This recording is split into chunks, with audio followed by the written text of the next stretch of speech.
O sol inclemente castigava a terra ressecada, e o ar estagnado pesava como um sudário sobre o que restava daquele vilarejo esquecido.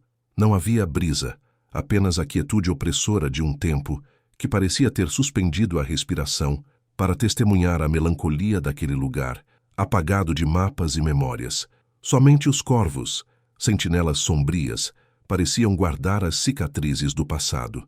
Eles se empoleiravam nas cercas retorcidas, nos galhos esqueléticos das árvores, nas cruzes carcomidas pelo sol do cemitério, seus olhos negros e fixos, sem piscar. Observavam com a certeza soturna de que algo ancestral estava prestes a se desenrolar novamente. O chão rachava sob o peso invisível de passos que ecoavam do além, e as janelas rangiam em lamentos, mesmo sem o sussurro do vento. A poeira, suspensa no ar morno, hesitava em assentar, como se também estivesse exausta de tanto esquecer. Ele surgiu no horizonte quando o céu começou a se tingir com os tons desbotados do ferrugem e do abandono. Montava um cavalo manco, a sombra do chapéu cobrindo-lhe o rosto marcado. Seu corpo, um amálgama de poeira e sangue, nem todo seu, contava histórias de infernos visitados e sobrevividos. Não precisava anunciar sua origem. Cada fibra de seu ser irradiava a resiliência de quem, embora incompleto, persistia em seu caminho. O silêncio que o envolvia não era vazio, era uma tapeçaria de vozes que ele já não conseguia silenciar. Cada cicatriz em sua face parecia sussurrar um nome, e cada nome, por sua vez, ecoava a dor de não ter mais um lar. Foi ao lado da capela abandonada que a viu, pendurada em um sicômoro antigo, cuja resistência ao tempo espelhava a dela a morte. Seu corpo ainda tremia, mas com uma fraqueza que sugeria a hesitação da própria vida. O vestido puído, os pés descalços, o rosto sujo de poeira e uma dignidade ferida compunham a imagem de uma fragilidade impactante. Ela não tinha nome, nem voz, mas um traço quase imperceptível sob a corda em seu pulso denunciava uma marca, um desenho, uma tatuagem. Ele não correu, não gritou.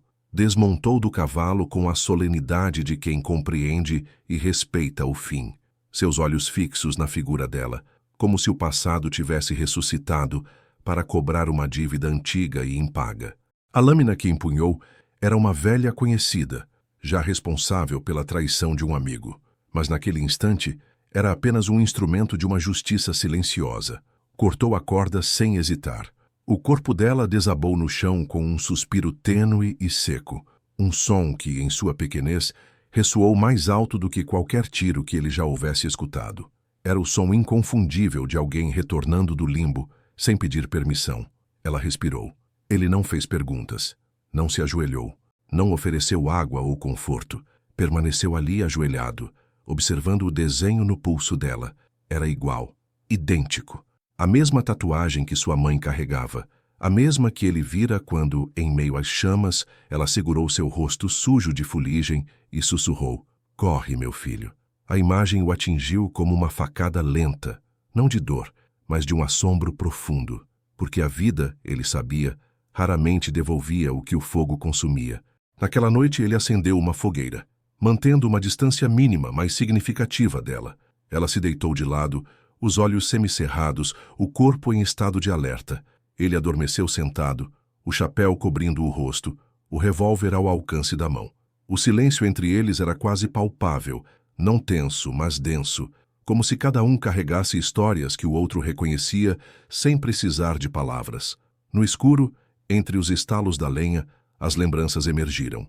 O cheiro de pano queimado, a voz da mãe cantando enquanto costurava, o som dos passos dos soldados invadindo a casa. E ele, pequeno demais para entender, grande demais para esquecer. Lembrou-se da mão dela empurrando-o pela porta dos fundos, da tatuagem preta e torta em seu braço, feita a faca e carvão, uma promessa gravada na pele.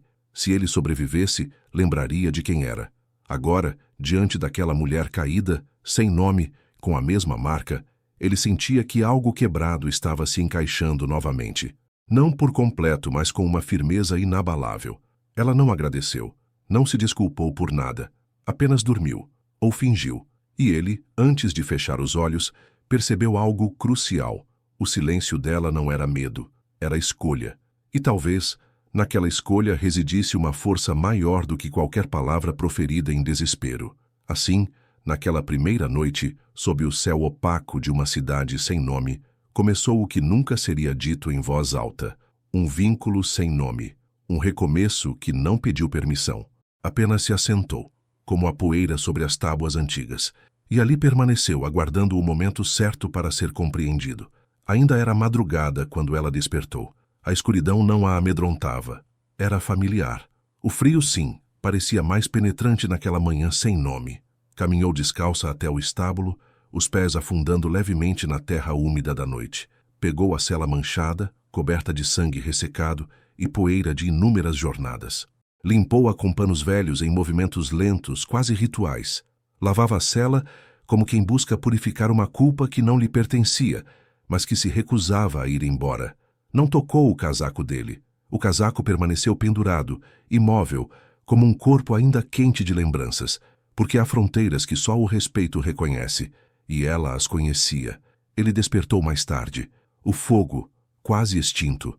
O cavalo pastava à frente, e o silêncio da manhã parecia mais carregado do que nunca. Pensou em partir. Pensou em não olhar para trás como sempre fizera.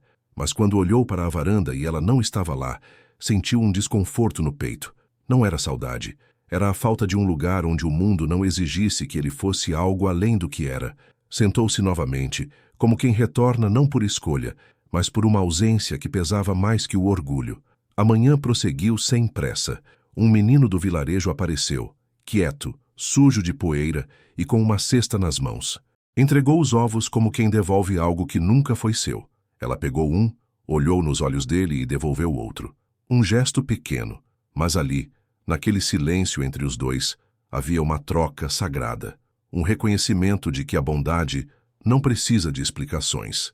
Um tipo de justiça que não se encontra em tribunais, apenas em olhares breves e mãos pequenas. Na hora em que o sol timidamente tocava o chão, ela desapareceu por um tempo. Quando retornou, tinha os cabelos trançados, o rosto lavado e um pedaço de pão seco na mão. Sentou-se próxima, mas não muito, e comeu sem pressa. Ele não perguntou onde ela estivera, e ela não perguntou se ele ainda pensava em partir.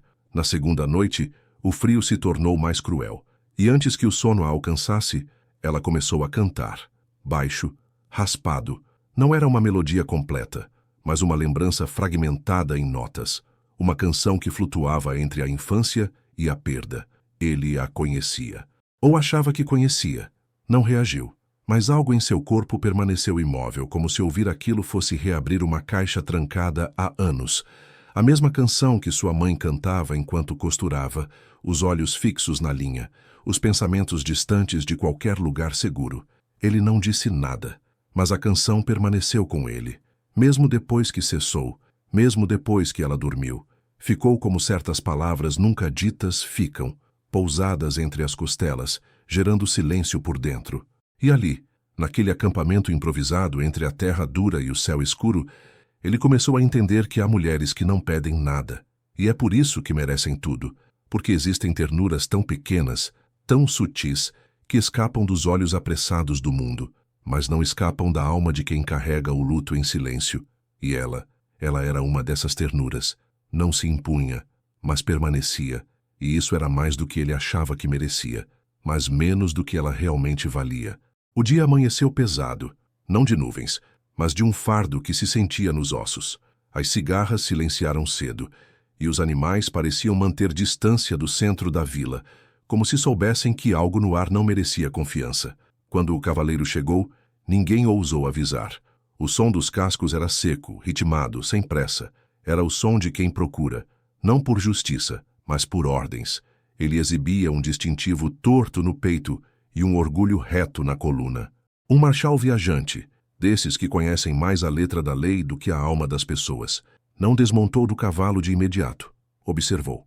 A poeira do caminho ainda grudava no suor de sua testa, mas os olhos já varriam os rostos em busca de uma verdade que se encaixasse no relatório dobrado em seu bolso. Ela estava próxima ao poço, abaixada, lavando o pano que usava para cobrir o pulso. O gesto era comum, mas os olhos sabiam. Quando ele a chamou, ela não virou o rosto de imediato. Levantou-se devagar, como quem mede cada segundo. Não disse nome.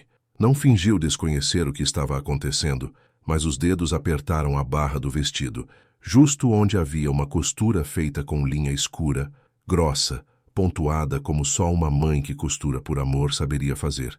Ele viu. E soube, porque o mesmo ponto estava em suas lembranças, nas roupas remendadas de sua infância, nas camisas que sua mãe usava para abrigar os irmãos menores nas noites sem pão. Era impossível ignorar. E por um instante ele hesitou. O homem que a acompanhava adiantou-se, com calma, com uma firmeza que não provinha da raiva, mas da decisão inabalável de quem já havia falhado uma vez e não falharia novamente. Ela é minha esposa. A frase caiu como uma pedra no chão. Não havia carinho na voz. Havia poeira, uísque e o gosto de ferro que permanece quando se morde a língua por tempo demais. O marechal franziu a testa. Quis saber datas. Quis saber nomes. Mas os olhos dela nada pediam. E a maneira como o homem permaneceu ali sem medo fez com que o representante da lei, por fim, recuasse. Partiu com os papéis ainda no bolso e a dúvida guardada entre as costelas. Não porque acreditasse, mas porque entendeu que ali havia algo mais antigo do que a própria justiça. Naquela noite ela não comentou, não agradeceu. Apenas deixou, ao lado da cama de campanha onde ele dormia, um medalhão de cobre. Era simples, leve e inconfundível. Era o medalhão da mãe dele. O mesmo que ele pensara ter perdido quando correu da casa em chamas. O mesmo que carregava no avesso um fiapo de cabelo e uma promessa silenciosa. Não esqueça quem você é. Ele segurou o objeto entre os dedos e não disse nada, nem a ela, nem ao escuro. Mas naquele instante, entendeu algo que talvez o mundo jamais aceitasse. Ela não era apenas alguém que fugia. Era alguém que, mesmo em fuga, devolvia pedaços perdidos de vidas que não eram só suas. E isso nenhum distintivo saberia julgar. A tarde desabou como chumbo sobre o vilarejo. O calor apertava, mas não era só o calor. Era a tensão no ar, a sensação de que algo estava por vir, ou já havia chegado e ninguém tivera coragem de nomear.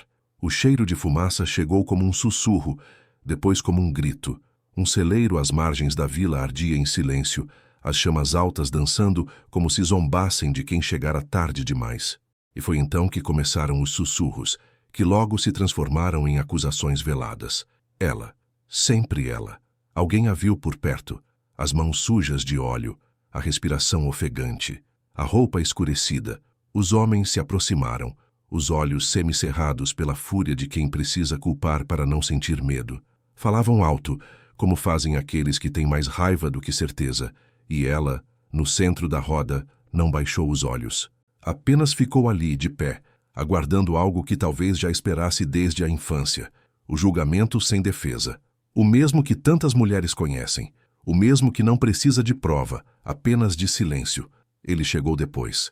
A multidão se abria ao seu redor, mas não por respeito, por receio.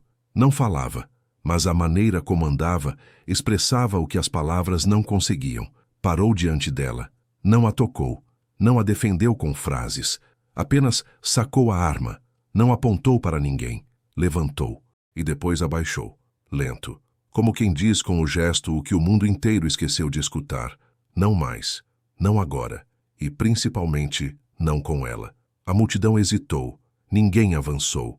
A raiva se dissolveu como neve ao sol. E um por um, voltaram para suas casas. Não porque perdoaram, mas porque entenderam que, diante de certas dores, o silêncio pode ser o maior escudo. Ficaram sozinhos ali.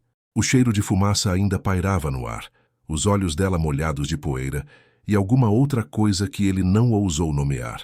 Naquela noite, sentaram-se próximos ao fogo, como antes.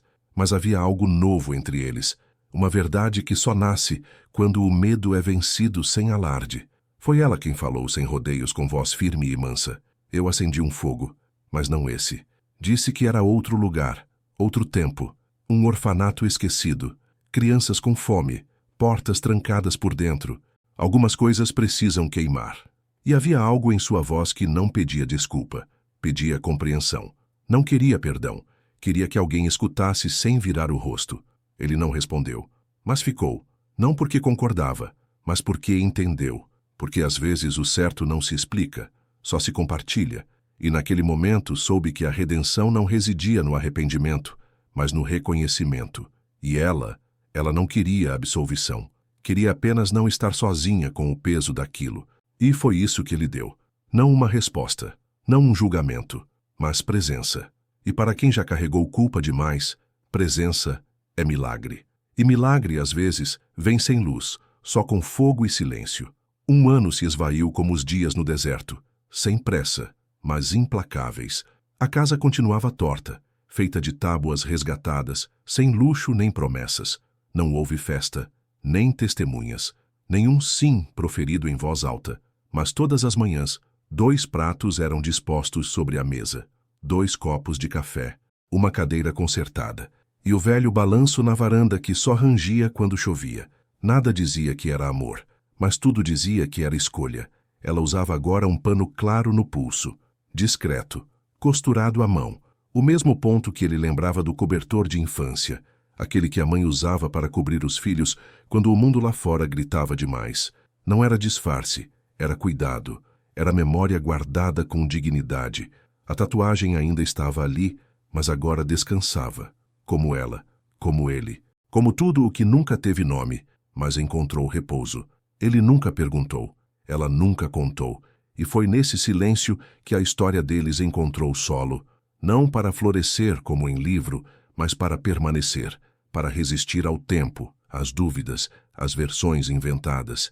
Eles não se declaravam, apenas se repetiam, na rotina, no gesto, no modo como ela dobrava sua roupa, no jeito como ele consertava as tábuas soltas da porta, no cuidado com que dividiam o último pedaço de pão, sem dizer quem merecia mais.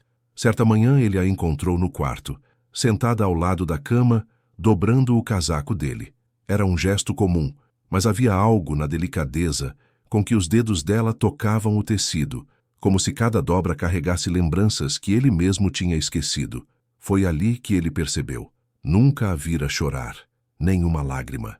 E de repente entendeu que há choros que não caem pelos olhos, caem no gesto, no jeito de cuidar sem ser notada, no silêncio que consola sem fazer barulho, lágrimas que não molham o rosto, mas encharcam as raízes mais profundas da alma. Na varanda, 2 copos de café esfriavam devagar, um já bebido, outro intocado. Ao lado, uma pedra simples no chão sem nome gravado, mas com uma rosa brava crescendo firme. Ninguém sabia quem repousava ali, mas ele sabia, e ela também, porque há partidas que não precisam de cortejo, só de presença, só de alguém que fique depois. Não para contar a história, mas para lembrar que ela existiu. E assim, entre um café frio e o pano costurado à mão, a vida seguiu, sem gritos, sem adeus, apenas com o som do balanço rangendo em dias de chuva, e o vento, enfim, parando de falar, porque já havia sido ouvido, e o que precisava ficar ficou, em silêncio, mas inteiro.